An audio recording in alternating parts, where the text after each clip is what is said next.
Sometime around the year 2011, I approached one of the business owners in my country and begged him to allow me to hawk his product for him. Street hawking is the lowest kind of job you can ever do, and as a result, it's the job for the poorest and the illiterate. So, how did I find myself in such a mess? Well, 3 years before this time, I had abandoned school. I had not only decided to not collect my diploma certificate from the polytechnic I went to, I decided never to have anything to do with the classroom ever again in my life. I wanted to build a company of my own, and when the business world became unbearable for me, instead of looking for a job in a bank, I decided to be a slave because I love myself so much. Yes, my decision to do the ugliest job is as a result of my great love for myself, and I'll explain some details about that soon. As I try to show you the one difficult thing every rich person does before they become rich. If you're new here, consider subscribing so that you won't miss other interesting videos like this. Now, here's the thing. If you want to be rich, you have to love yourself enough to hate yourself. I know most people love themselves, but not enough. It's because you love yourself that you eat good food. It's because you love yourself that you want to have a nice job so that you can pay your bills and be comfortable.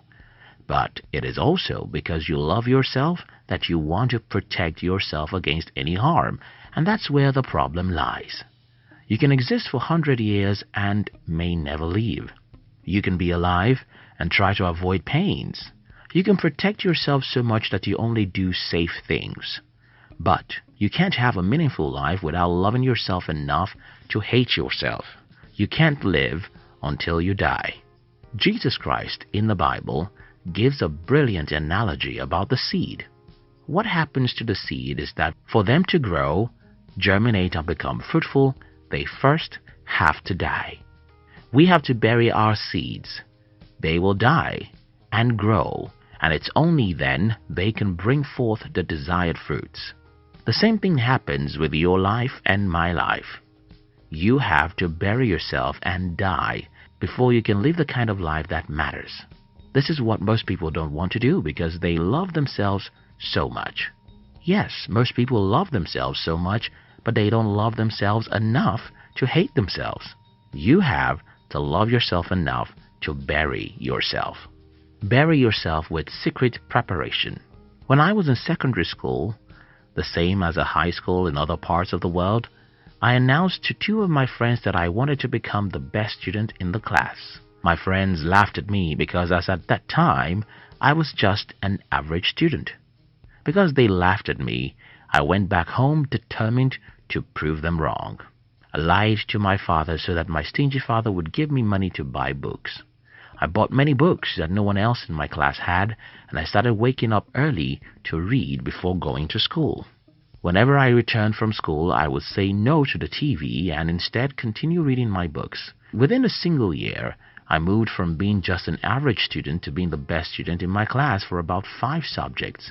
That radical change didn't just make me proud of myself, it taught me an important lesson, which has stayed with me till this time, and that is, you must love yourself enough to be disciplined in the secret. I don't see many people doing this, and it makes me angry. Take, for instance, a lot of people in my country are afraid of their employers.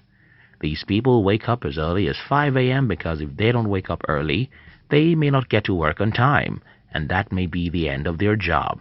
These people wear certain clothes not really because they like to, but because that's what their employer wants. My question is, why are people so disciplined in the public when these same people are not disciplined in their private matters? The reason is that people don't love themselves enough to bury themselves. You have to love yourself enough to hate yourself. You have to love yourself enough to be disciplined when nobody is watching you. You have to love yourself enough to punish yourself by yourself. Think about it.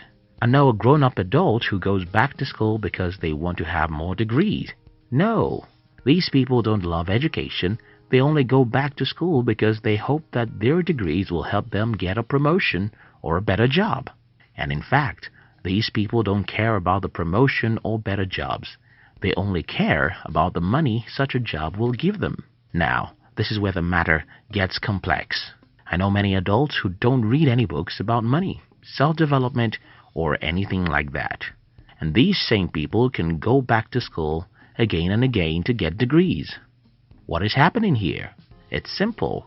People are disciplined when someone watches them. People are disciplined when someone is there to grade them. Unfortunately, the same people who are disciplined enough to read academic books because of grades and degrees are not disciplined to read books that can change their life, because nobody is there to grade them for reading such books. You have to love yourself enough to discipline yourself in the private, because private is where the giants are made. Private is where the battles are won or lost. Private is where we choose to fail or to succeed. You have to love yourself enough to hate yourself when nobody is there. Love yourself enough to expose yourself to danger. Look at the forest and show me the strongest trees. They are not the trees that are protected by 1,000 other trees. They are not the trees that never see the hot sun or tough wind. The strongest trees in the desert are those who are exposed to the sun, the heat, and the tough wind. Show me any strong man or woman amongst us, and I'll show you how those men have deliberately exposed themselves to the sun, the heat, and the wind of life. Jesus Christ says in the Bible, if you'll keep your life, you'll lose it. That's the truth, and you must never forget that. If you keep your life, you'll lose it. Just as we love our bodies enough to expose them to the rigor of exercise, you must love your life enough to expose it to the real world. And let me tell you what will happen when you expose yourself to the real world. Yes, you'll make mistakes and fail. These failures are like the pains you experience in the gym. Those pains are holy angels for your life, because the more of them you have, the stronger and smarter you'll be, and the more your chances of success. What are your dreams? Don't wait. Get out and do something. Don't let the fear of failure paralyze you, because if you do, you'll spend the rest of your life doing things you were not made for, and you'll be miserable. Birds are made to fly, and horses are made to run. No fish is happy except it can swim, and no lion is happy except he runs after its prey and destroys them. In the same vein, none of us can ever be truly happy except we do what we were made for, and this always requires that you expose yourself to the world of uncertainty, which will lead you to a lot of mistakes and failures. But I have good news for you. If you love yourself enough to hate yourself, you'll end up as a hero. Love yourself enough to have some enemies. When I decided to forego school for my entrepreneurial journey, that was the last thing my family members expected of their last child, who was on his path to becoming the only professor in the family. Because my family members expected me to live like everyone else, it's normal that they didn't support my decision. This ended up making my life miserable. I failed many times in the business world, but that wasn't my only pain. Emotionally, I had no one to encourage my audacity among my family members, and that was more painful than I can find a word to express right now. But here is the thing. I love myself so much that I was willing to have a few enemies. You see, I've met some people who told me that the reason why they are not pursuing the dream is that certain people don't give them the support they need. You have to love yourself enough to be a lone ranger if need be. Love yourself enough to live your own life. Why do you think most people buy the things they can't afford? Why do you think most people use phones they can't afford?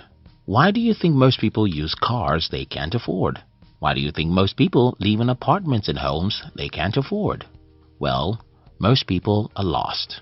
Lost in the crowd, so much that they don't have their own life anymore. You have to love yourself enough to live your life from your head, not from what the public thinks is smart or good. For example, the phone I'm using right now is an iPhone 6, which I bought as a fairly used for less than $200. Do I have money to buy the latest iPhone? Absolutely. So, why don't I buy new iPhones? Well, I'm a utilitarian, and I have to make my family and kid think the same way. I don't buy things because they are fine, sexy, or beautiful. I buy things because I need them. This mindset has helped me greatly as an entrepreneur. If I had not been utilitarian, I would not have been able to reinvest most of my income over the years, and I'll probably be broke now. I'm not preaching that you live like me. I'm only advocating that you love yourself enough to be willing to endure the ridicules of the ignorant people in society. What is the single message I want to pass through this video? You see, every single individual who had been genuinely wealthy got to a point where they had to love themselves enough to hate themselves. Everyone who has achieved any significant success either in business, science or sport got to a point when they decided to do difficult things even in the secret. Every great man who has ever lived got to a point where they had to decide to die so that like a seed can grow and germinate and be fruitful. You have to love yourself enough to hate yourself. Thank you so much for watching our videos.